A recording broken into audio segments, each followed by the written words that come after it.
I'm Jim McClister, James D. McClister, and I'm here to discuss primarily my early work as a lawyer in Armstrong County. And I was born here in 1929 and attended the local public school and Shadyside Academy in Pittsburgh and Trinity College in Hartford, Connecticut, and the University of Virginia in Charlottesville. Graduated from there in 1957, and actually I was in the class of 3 years earlier, but was in the Navy for 3 years, and then I came back here and started to practice, and I'm still practicing a little bit, and I'm about to retire, on the road to retirement. But for many years, for 48 years, I practiced with Harvey Heilman, who had established a practice here in 1949 on his own. And when I came back, I had a clerkship with William Ashe and Robert Ashe, who were brothers. Practiced here since 1927 or so with the firm name of Ashe and Ashe, and we were all together in offices in the Gilpin building on Market Street, which is no longer there. It was torn down a few years ago. But where was the Gilpin building on Market Street? 334, 336 Market Street. And there were commercial businesses on the main floor. There was a tailor shop there, and there was also an automobile. West Penn AAA had a business there also. Mm-hmm. And too bad it's gone, because it was quite a beautiful building, really. It was built in 1908, and it was copied from a building in New York City that the Gilpins had admired when they were there at that time, and they had their architect copy the design. It had bay windows on the third floor, and it was quite nice looking. But it's was built with very high ceilings, because that's what was required in those days before air conditioning, and as a result of it, it was always hard to rent after air conditioning. Nobody wanted high ceilings. But when I came to Katanning to practice, there was a generation of all men lawyers, of course, at that time, most of whom had started to practice about 1900. They were still chugging along, and quite different method of practice in those days. They must have taught bombast in the law schools, because their idea of conducting a court case was to shout, try to intimidate everybody. And it worked to some extent too. But it was Harry Heilman Sr. and Charles Harrington and Guy Christie and Gus Walker and Ward McCullough, and there were a couple of other ones. I don't remember exactly who they were right now, but Who was on the bench at that time? Judge Graff. Judge Graff. J. Frank Graff. He'd been on the bench since 1923. And he was quite a personality, of course, himself. There were some people who thought the Judge Graff wasn't paying attention during a court case, because he often had his eyes closed, and he would sometimes act as if he were asleep. He wasn't asleep. No.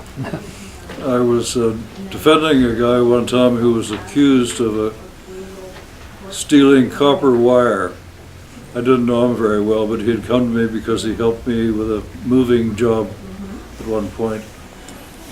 And I had asked him if he had a criminal record, and he said no. But into the testimony, the judge, who had his eyes shut, suddenly turned around and looked at him, interrupted the testimony, and he said, "I've seen you before, you've been here before." Not helping your case at all. Didn't help the case at all. So he sent the prothonotary downstairs to look at the record, and he had quite a rep sheet.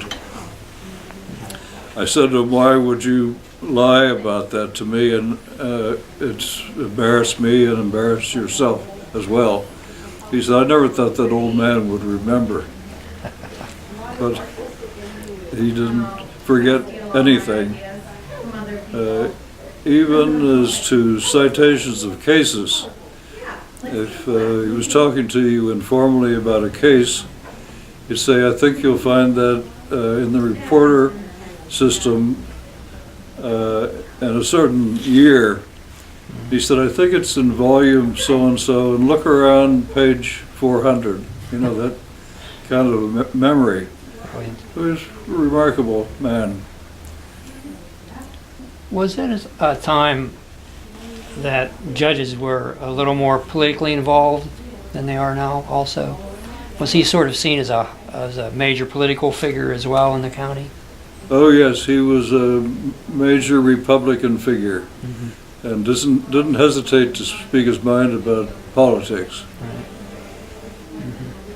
Do you think that the change has been a good thing since they've done away with politics as far as the bench goes, or have tried to? Well, I think it's probably inevitable in the times. The judge didn't really care what anybody thought about what he thought. He spoke his mind, and that day is certainly gone. And the Bar Association, of course, at that time, was much more personal than it is now. When we had regular meetings of the Bar Association for business meetings or social events, it was considered really an obligation to attend. We had regular luncheon meetings at the Stime Hotel, and if you weren't there, somebody would ask you where you had been. Why weren't you there? Especially the old guys who were very careful about that sort of thing. And even in the picnics and holiday parties and things, it was an obligation to go. And for some reason, women weren't expected to go. Wives and girlfriends really weren't expected to go to the picnics. I don't remember in the early days seeing any women there at all. Nobody thought anything about it at the time. Where were the picnics held? Different places. Bob Ash had a camp in Cherry Run, and Dick Graff had a camp in Mahoney Creek, and so anybody who offered a location was accepted. But the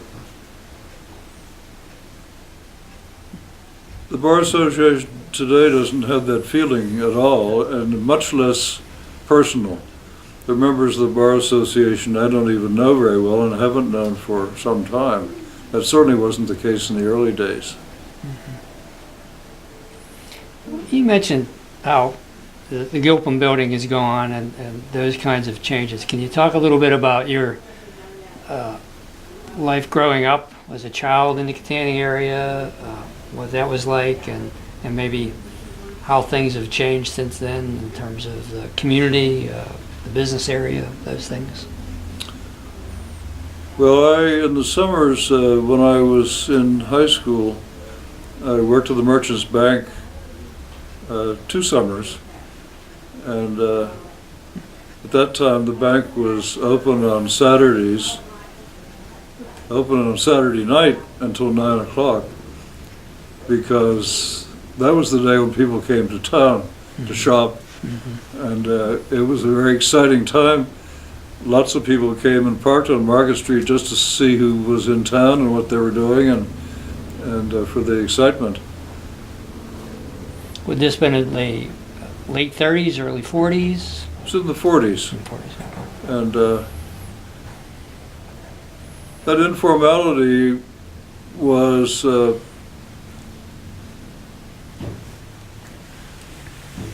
in the courthouse before security, for example.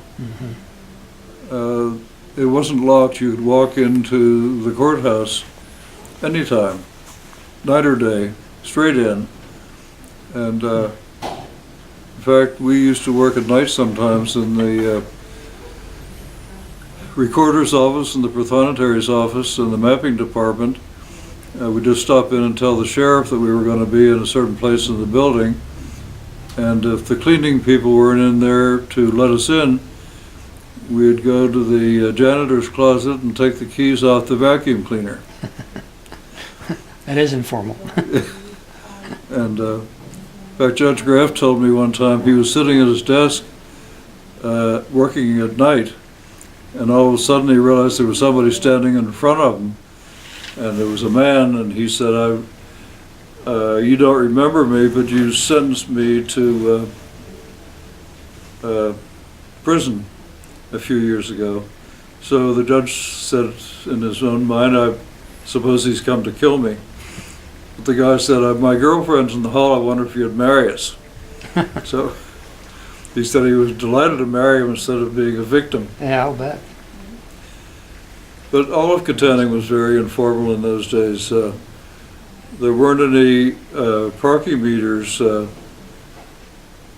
the 40s. The chief of police, Sam Densmore, used to have a piece of chalk on the end of a stick, and he'd go by and mark people's tires against the curb so he could tell how long, if they didn't move after a certain time, then he'd give them a ticket.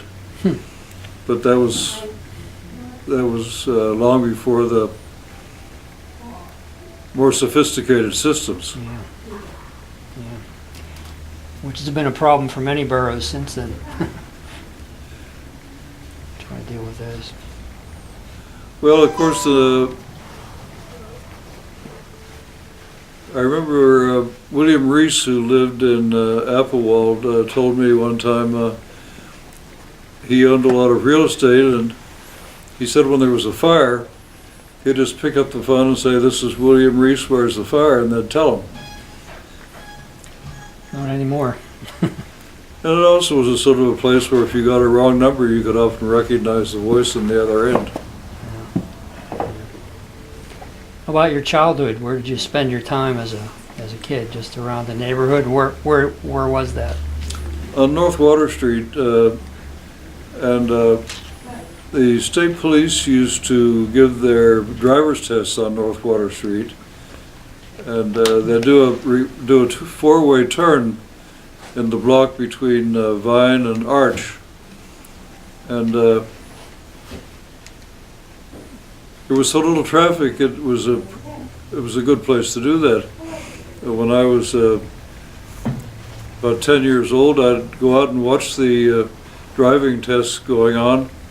And one day, there was a girl driving, and she was about to hit the curb, and I held my hand up for her to stop, and the state trooper got out of the car and chased me down the street. For helping out, huh? So it'd be a little difficult these days to take a test on North Water Street. The traffic, of course, is... There really weren't a whole lot of cars, even right up until World War II. Very little traffic. Mm-hmm. You would remember when they put the lock and dam system in then? No. No? That was in 1932, but I don't remember that event. Pretty young, yeah. Yeah. Do you remember any flooding or any Katanning? Did you live near the river? The 1936 flood I remember very, very well, because our basement was flooded at Water Street, and My father was a physician, and somebody came to get him in a boat to take him to the hospital. And there was a lot of flooding on South Water Street. Was much worse than North Water Street. Those houses got water on the first floor in '36. I have my offices on the corner of Arch and North Water, and when we built that building in 1968, we built it at the same elevation as the flood in, I think it was 1910. We found out how high the water came, and we thought we'd be safe there, and we have been. The water's come up right to the front door a couple times, but that's... Yeah, imagine one of those was in '72 with Hurricane Agnes. Yes. Flooding at that time. Yeah. Now, do you remember any of your buddies from your school days, elementary, high school days?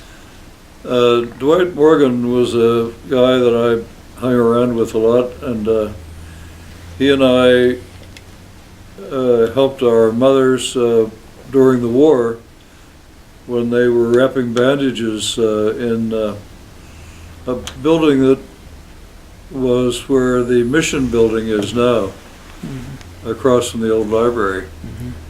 And that was an old house that the county owned. They called it the county, or the courthouse annex. And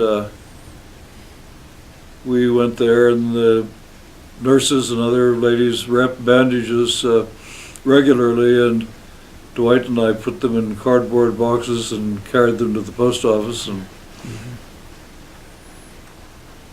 that building, by the way, was a fine old house at one time, and there are still photographs of that house available around.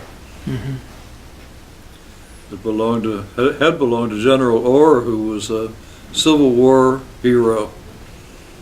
And I think the last of the Orrs died around 1898, and the house was vacant for some time, and then the county bought it and had offices there. The Red Cross had an office there, and during World War II, all the medical exams were done there. What other things were going on during World War II on the home front that you can recall? Scrap drives, I suppose? Lots of scrap drives. That was a very important thing. Of course, the thing I remember as much as anything was the fact there wasn't any gasoline. You couldn't go anywhere. Did you travel a lot, like to Pittsburgh, or when you could? Only on the train in those days, because everybody had a gasoline card that was labeled A, B, and C cards. And with the A card, which most people had, you couldn't go around the block if you had a big car until your allowance was used up. So that the trains were very busy. The Stime Hotel was very busy in those days. And salesmen came into town, they all came on the train and stayed at the Stime, and the dining room was always full for dinner and for lunch too. And then all the salesmen got on the train Sunday night and left, and the hotel was practically empty. When they came on the train, was it running on the west or eastern side of the river mostly? I know there was trains on both sides, but passengers come in on Passengers came in on the where the station is now on Great Grand Avenue. Okay. Which reminds me about on my office window, I could look out and see a little hut down by the railroad tracks, and there was a lady in there who sat in there just waiting for the next train to come. And when one was approaching, she'd leave her little shelter and go on the track and stop traffic. Really? At the intersection in Market Street. Well, that was convenient that they had somebody who could do that work. At that time they had 1929 Packard that ran on the tracks for maintenance purposes. They'd run up and down all the time looking for trouble. And the trains, some of the trains they were running those days, they got out of storage. I remember riding on a train that had oil lamps from the ceiling. So I can't imagine where they kept those all those years, but they brought them out from someplace when they were all cars were being used elsewhere. It was a very busy time. The trains from Pittsburgh, there were several trains back and forth every day. What would have been the main entertainment of the day for you and your friends? Well, of course, there was no YMCA. Then the McCain House was open to children in those days, right after the school district had bought it, and that's where a lot of kids went. And the roller rink was very popular too. Yeah. So really, those two places where everybody congregated on Saturday nights. About movie theaters or other kinds of theaters, were there any then? There were 3 theaters on Rocket Street then, the State and the Lyceum and the Columbia. And the Columbia mostly ran cowboy pictures, and the State was probably the best one, but they changed their films all the time and were very busy always. Do you remember any famous people coming into town on the train in those days? Any notables, as they say, visiting Katanning, Ford City area? I think most of that happened before my time, but I remember people talking about a famous person, a poet of all people, coming to Katanning, and he was so well known and so popular that they had a brass band at the station to meet him. I've read that William Jennings Bryan once visited the Stime Hotel. I saw that in some old papers. Of course, General Grant was here. Oh. Passed through on a train and stopped and made a speech. And they changed the name of Cemetery Avenue to Grant Avenue at that time. And of course, John F. Kennedy campaigned famously in Katanning. Yes, that attracted many people. We were talking about changes in Katanning. So many good buildings, good old houses were lost on South Water Street. When the highway came through there, it had been a dead-end street when the ironworks was at the lower end of Water Street. And then when that street was opened and became a highway, and before air conditioning, the people who lived in those houses couldn't live there comfortably anymore because of the dust and the noise. And so they began to sell them off to clubs and various places like that. And that was the end of the best neighborhood in Katanning. Really? I had heard a rumor one time that the architect Stanford White had designed one of those homes, but I think that was just a rumor. That's what I gathered later, that wasn't true. It was a beautiful old house. Yeah, it had wrought iron railings in front of it, I think. It was... It had a beautiful wrought iron fence.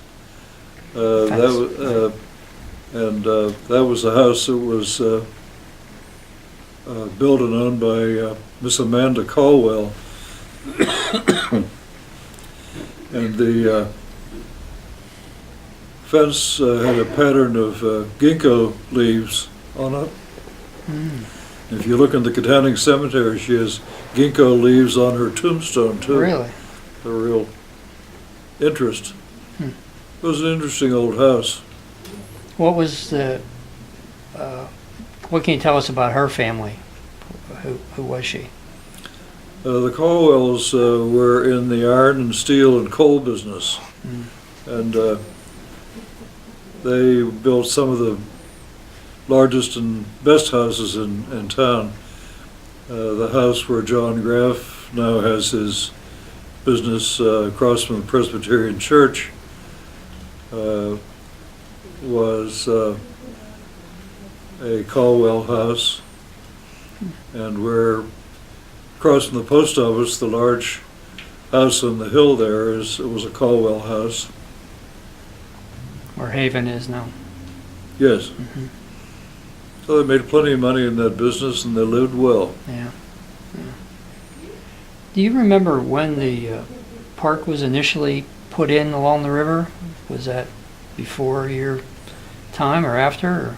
Or? It was there. It shows on the 1805 map of Katanning, but it was never developed properly because a narrow gauge rail line ran from the ironworks along the edge of the park, and they dumped slag over the hill there, which helped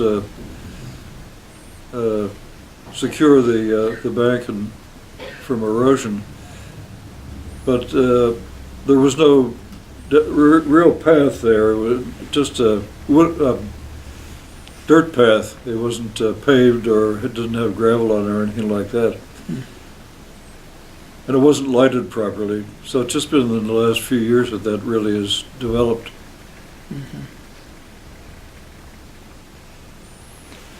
Did you know any of the folks from the Galt family that had the store? Yes, I did. I knew Margaret Galt well. She was she and her brother Kenneth Galt and Jim Galt owned the store where Klingensmith's drugstore now is on Market Street, and they sold groceries and more elegant foods than the other grocers did. They had delicacies that they sold, oysters and things that you couldn't buy just every place. And they did very well. It was a beautiful building. And Margaret Galt told me one time they did very well until they remodeled their store. And after it became modernized, their business fell off dramatically.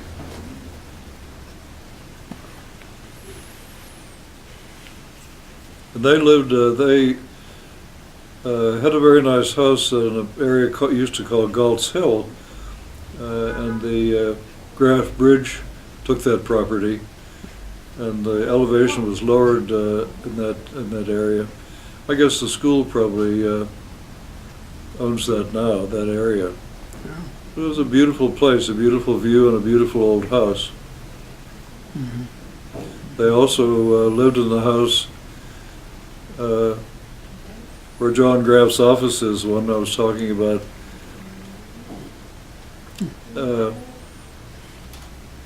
At that time, that property went all the way back and included the building that was owned by Katanning Telephone Company. It went all the way back to the alley. It was quite a nice property. Do you have recollections of the effects of the Depression era on Katanning in the county? I mean, I don't remember suffering from the Depression. I remember people who didn't have any money, used to pay my father their medical bills with live animals. really? Bring ducks and chickens in pay their. Bring Pay them right their to the bill. practice? Right to the office? Yeah. That really wasn't a very good way to pay their bills because we never killed any of the chickens or ducks. Suppose that was all they had. But it was a very hard time, of course, for many people, and the agencies that were helpful to the poor in those days were few and far between. I think the churches were as instrumental in providing real help as anybody. What were the major employers that existed in those years? I know it was a tough time, but I mean, what around here, what were people working at? The Well, of mines? course, Pittsburgh Plate Glass Company in Fort City was probably the major employer in those days. Prior to that, there had been businesses that briefly prospered. There was Wick City China Company, and which was there for a long time, and a lot of people that I knew had worked there in early days. People were doing a lot of timbering, and the coal business was coming into its best years when, especially during the war, when there was a great demand for coal. Was there a lot of people working on the railroad also at the time? They were maintaining the rail bed very carefully because of the war. That's why I think they had motor vehicles running up and down the tracks, constantly checking the rails to make sure they were secure.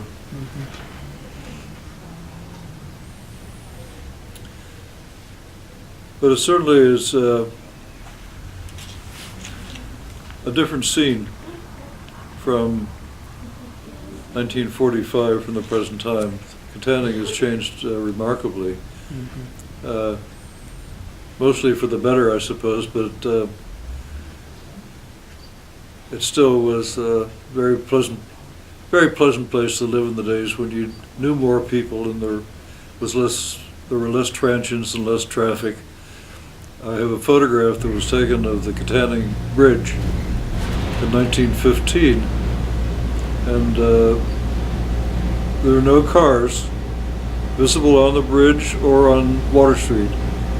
And I began to wonder if this was a weekend, a Sunday, or some explanation for that.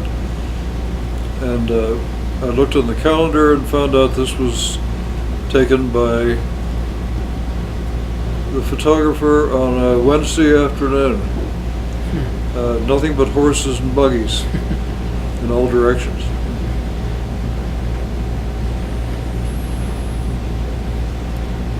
You mentioned being in the Navy for 3 years. What was that like? Where were you assigned? And can you tell us a little bit about that? I went to OCS in Newport, Rhode Island. I had been told when I enlisted in the Navy that I could finish my first year of law school,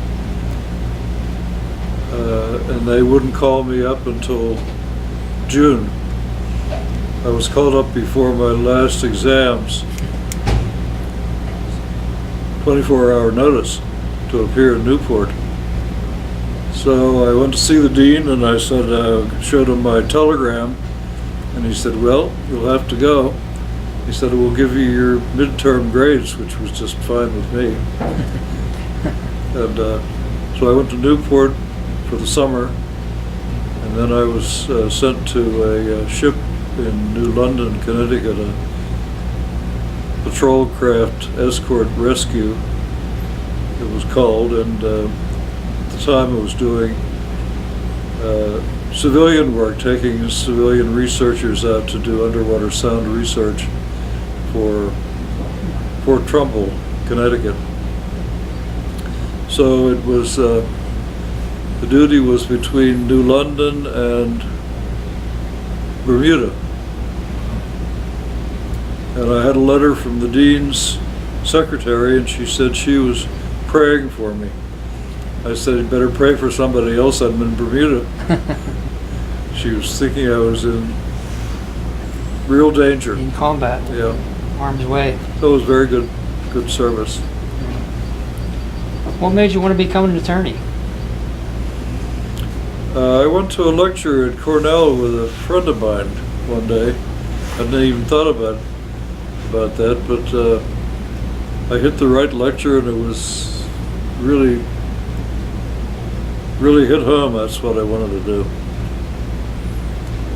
Do you think it's been all you wanted it or hoped it would be? It's been wonderful because of the personal contacts more than anything, and found real quality in many people, and the ability where you wouldn't expect it necessarily. It's wonderful, wonderful to hear. I remember my preceptor, Bill Ash, said to me, I want you to go and talk to a client of mine who has been disinherited in a very bad situation, and I hate to go by myself to tell her it's so bad. The old lady had worked for a farmer for most of her life, and he had told her that he wouldn't pay her for her housekeeping work, but he'd leave everything he owned to her. So she worked for him most of her life, and he died and didn't leave her anything. Oh my. So he put it off all summer, and we finally had to go to see her. And we talked about the crops and the weather and delayed the message. Finally, he told her what had happened, that she was not going to inherit anything. There was a little bit of silence, and we wondered if she was going to drop dead or something. And she finally said, "Ain't that small potatoes?" Oh my. What area did she live in? Outside of town, obviously. Eldred. Alderton.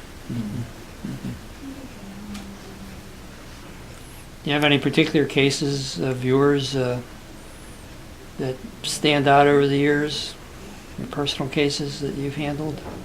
Criminal or civil or otherwise? That Well, not an important case, but something that's always stuck in my mind. In Indiana County, I had a divorce case. I was representing the plaintiff husband, and we had about 2 days testimony, and he told a lot of horror stories about what his wife had done to him during their marriage. And she was a witness, and finally Judge Handler said in open court, "Well, I don't know what the law is, but I think your man should have a divorce." I thought that was a very brave thing to say. That's true. That's true. Well, James, is there anything else that we've talked for a while? Any other areas you'd like to explore, or any other thoughts about the history of the area? Any advice for young lawyers, or anything at all like that? Anything that comes to mind? Well, I don't know what it is, but I don't think many of the young lawyers don't seem to be having as good a time as they should have. I think they should be enjoying the people that they're dealing with a little more than they do. The life stories you hear and the situations you hear are just wonderful, and it isn't all about making money. Well, if that's all right, then on that note, we'll conclude the interview. And really appreciate you taking the time to spend not only today, but sharing these thoughts with folks that will have an opportunity to view this interview. Happy to do it. Thank you very much. Thank you. Okay.